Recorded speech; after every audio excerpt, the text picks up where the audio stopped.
Hello everyone, welcome to my blog.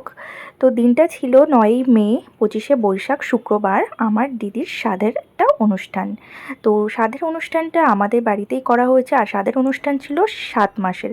আর এটা 7 মাসের সাধটা actually ছেলের বাড়িতেই হয়, বাট দিদিরা ফ্ল্যাটে থাকে, কলকাতায় থাকে, তো ওখানে করার মতো সেরকম পরিস্থিতি ছিল না, তো আমাদের বাড়িতেই এই জন্য সাধের অনুষ্ঠান হয়েছিল। আর দেখো, আমাদের বাড়িতে ওই জন্য সাধের অনুষ্ঠানের ঠিক 4 দিন আগে এই যে প্যান্ডেল করার জন্য লোকরা চলে এসেছে। আর আমি ছাদে এনাদেরকে দেখিয়ে দিচ্ছিলাম যে কোথায় কি হবে, মানে কোন জায়গাটায় খাওয়ার প্যান্ডেল হবে, আর কোথায় মানে রান্না করা হবে, কোথায় ত্রিপল টাঙানো হবে। তো সেটাই ওনাদেরকে দেখিয়ে দিচ্ছিলাম। তারপরে দেখো, যেই প্যান্ডেলটা কমপ্লিট হয়ে যাওয়ার পর এটা ছিল তার ফাইনাল লুক। মানে এরকমভাবে প্যান্ডেলটা করা হয়েছে। আর প্যান্ডেলটার স্পেসটা কিন্তু ছিল অনেকটাই বড়, মানে অনেকটাই চওড়া বা লম্বা ছিল। আর ওই ডান দিক করে করা হয়েছিল, ওখানটায় ত্রিপল টাঙানো হয়েছিল যাতে ওখানটায় রান্না করা যায়। আর এই ডেকোরেশনটা করা হয়েছিল নিচে, মানে যাতে সবাই এসে বসার জন্য তো কিছু জায়গা লাগে, তো নিচে এই প্যান্ডেলটা করা হয়েছিল যাতে সবাই এসে বসতে পারে। আর যেদিন সাধের অনুষ্ঠানটা ছিল সেদিন দেখো এই ডেকোরেশনটা করা হয়েছিল, মানে দিদি যেখানে সাধের মানে অনুষ্ঠানটা হবে, যেখানে দিদিকে বসানো হবে, তো এই ব্যাকগ্রাউন্ডটা ওই জন্য করা হয়েছিল। আর নিচের দেখো যেখানে লোকজন বসবে তার ফাইনাল লুকটা মানে সেদিন এরকম ছিল। তারপরে আর সিঁড়ির দিকটায় দেখো কিছু বেলুনস দিয়ে সাজানো ছিল, সিঁড়িতে না, অনলি ওপরেও প্যান্ডেলেও কিছু সাজানো ছিল। তারপরে শুরু হলো মেন সাধের অনুষ্ঠানটা। তো দেখো, এখানে হলো মা দিদিকে ধান দুব্য দিয়ে আশীর্বাদ করছে, মানে যেটা অ্যাকচুয়ালি হয় নিয়মে, যে ধান দুব্য দিয়ে 3বার আশীর্বাদ করতে হয়। তারপরে এই প্রদীপের তাপটা নিয়ে গলায়, মুখে, বুকে, পেটে যেটা দেয়, তো সেটাই করছিল আমার মা। তো সবাই বলছিল, অ্যাকচুয়ালি আমার মা সেরকমভাবে কাউকে কখনো এরকম আশীর্বাদ করেনি, তো তাই মা বুঝতে পারছিল না কি করবে না করবে। তারপরে দেখো দিদিকে একটু পায়েস খাইয়ে দিচ্ছিল, আর পায়েস খাওয়ানোর পরে জল খাইয়ে দিল। তারপরে দেখো আমার বাবা আসলো। আমার বাবাও কিন্তু এইভাবে কোনোদিনও কাউকে আশীর্বাদ করেনি, তাই বাবাও বুঝতে পারছিল না মানে কিভাবে করবে। তো এরকমভাবে সবাই বলছিল ধান দুব্য দাও, তারপর একটু প্রদীপের তাপ কপালে দিল, দিন একটুখানি পায়েস খাইয়ে দিল। তারপরে আসলো আমার বড় মাসি। বড় মাসি এখন ধান দুব্য দিয়ে আশীর্বাদ করলো, আর তারপরে প্রদীপের তাপটা দেবে, দিয়ে নিয়ে তারপরে দেখো একটু পায়েস খাইয়ে দেবে। তো এই বেসিক্যালি আমি যতদূর জানি 5জনকেই নাকি করতে হয় আশীর্বাদ, আমার ঠিক জানা নেই, তাও আমি বলছি, যদি ভুল হয় তোমরা বলো।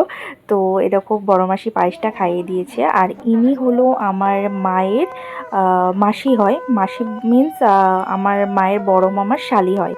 তো উনি এসেছিল, উনিও এসে ধান দুব্য দিয়ে দিদিকে আশীর্বাদ করছিল। আর আশীর্বাদ করার পরে প্রদীপের তাপটা যেরকম সবাই দিচ্ছিল, তো উনিও সেটাই করেছে, উনিও ওটাই দিয়েছিল।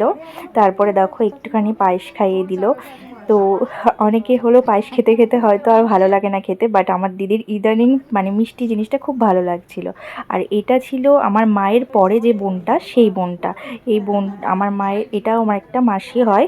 তো মানে আমার মায়েরা অ্যাকচুয়ালি 7 ভাই বোন। আর এটা হলো আমার মায়ের পরে, আমার মা হলো সেজোর পরে এই মাসিটাকে কি বলে আমি জানি না। তো এই মাসিটাও আশীর্বাদ করে তারপরে দেখো পায়েস খাইয়ে দিল, পায়েস খাওয়ানোর পর একটু জল খাইয়ে দিল।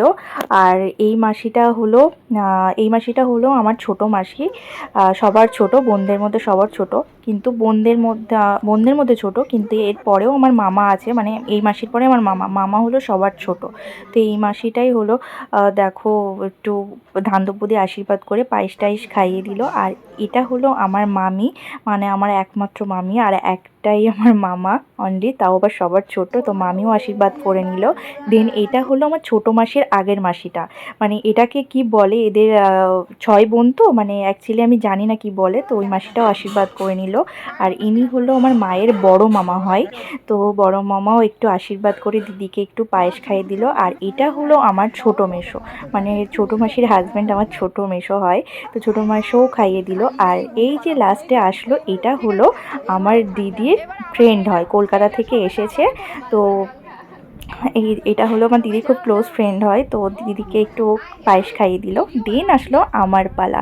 মানে আমার অবস্থা তো খুব খারাপ ছিল, মানে এতটাই গরম ছিল, মানে আমি কি পরবো না পরবো, কি করব সেটা কিছুই বুঝতে পারছিলাম না। তারপরে নানান কিছু কাজ বাজ কত কিছু ছিল, তো একটা নর্মাল জামা পরেছিলাম, ওয়ান পিস টাইপের পরেছিলাম। আর দেখো একদম সাজিনি, একদম ন্যাচারাল ছিলাম, মানে গরমে একটু সাজতে ভালো লাগছিল না, তাই একদম ন্যাচারাল ছিলাম। আর দিদিকে দেখো আমিও একটু পায়েস খাইয়ে দিলাম, তার সাথে একটু জলও খাইয়ে দিলাম।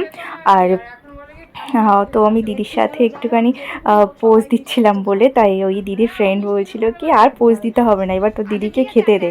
তো এবার আমি দেখো হাসতে হাসতে বেরিয়ে চলে আসলাম। আর বেসিক্যালি আমাদের বাড়িতে কি রান্না করা হয়েছিল, কি মেনু হয়েছিল, তো চলো তোমাদেরকে দেখাই। হয়েছিল পনির হয়েছিল, কাতলা মাছ, পটল চিংড়ি, পাবদা মাছ, তারপরে চাটনি, পাঁপড়, ডাল, মিষ্টি, দু রকমের মিষ্টি, পাঁপড়, হজমোলা, অ্যাকচুয়ালি যা যা হয় সবই করা হয়েছিল।